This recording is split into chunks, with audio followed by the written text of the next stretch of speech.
வணக்கம். தமிழ் நியூஸ் விஷனுக்கு வரவேற்கிறோம். சமீபத்திய செய்திகளுக்கு எங்கள் சேனலை சப்ஸ்கிரைப் செய்ய மறக்காதீர்கள். வணக்கம். தெற்காசியா அரசியல்ல திடீர்னு ஒரு பெரிய பூகம்பமே வெடிச்சிருக்கு. இந்தியாவுக்கும் பங்களாதேஷுக்கும் நடுவுல பதட்டம் உச்சத்துக்கு போயிருக்கு. இதுக்கு பின்னால இருக்கிற அந்த ஜியோ பாலிட்டிக்கல் செஸ் கேம் என்ன? வாங்க, அதை பத்தி தான் நாம இப்போ ஆழமா பார்க்க போறோம். இந்த நெருக்கடியோட மையத்துக்கே நேரா போயிடலாம். இப்ப நீங்க பாக்குற இந்த ஒரு ஸ்டேட்மெண்ட் தான், எங்க ஆளுங்களை எல்லாம் விட்டுடுங்க, இல்லனா 5 லட்சம் பேரை திரட்டுவோன்னு. இந்த ஒரு மெசேஜ் தான் கடந்த 72 மணி நேரமா ஆன்லைன்ல தீயா பரவி நிலைமையை இன்னும் மோசமாக்கிட்டு இருக்கு. சரி, இந்த பிரச்சனையோட தீப்பொறி எங்க பத்திக்கிச்சு தெரியுமா? டாக்கா நகரத்தோட தெருக்கள்ல தான்.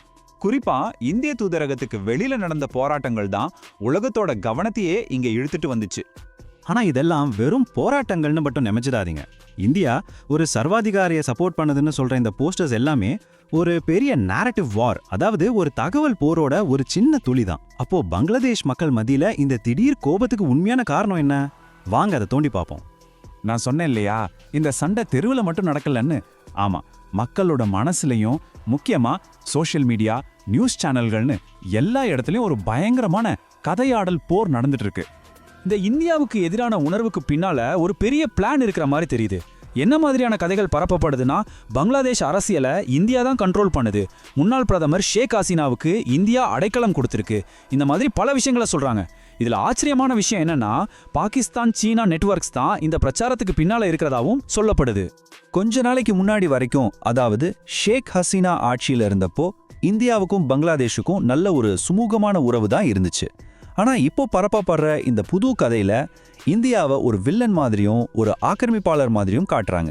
இந்த திடீர் யூடர்ன் தான் இந்த மொத்த பிரச்சனைக்குமே ஆணிவேர். இந்த வெறுப்பு பிரச்சாரம் எந்த அளவுக்கு போயிருக்குன்னா, பங்களாதேஷ் அரசியல்வாதிங்க சிலர் இந்தியாவோட வடகிழக்கு பகுதியை பிரிக்கணும்னு ஓப்பனா பேச ஆரம்பிச்சிட்டாங்க.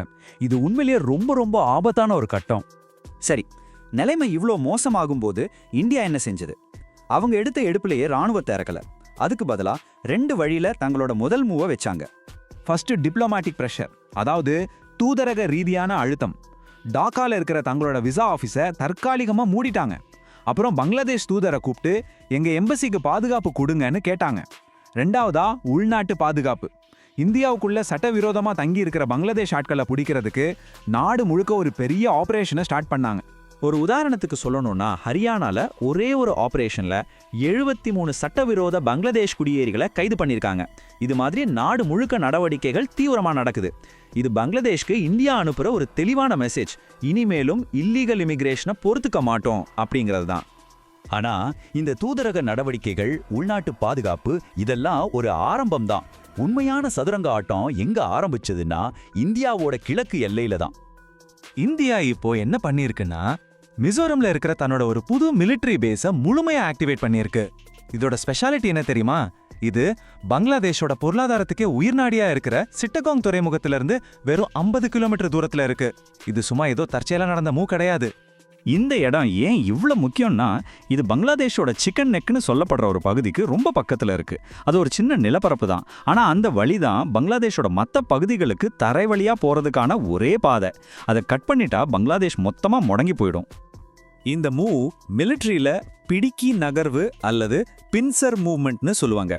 அதாவது மிசோரம்ல இருக்கிற புது பேஸ்ல இருந்தும் திரிபுரால ஏற்கனவே இருக்கிற பேஸ்ல இருந்தும் ஒரே நேரத்துல அழுத்தம் கொடுக்கறது.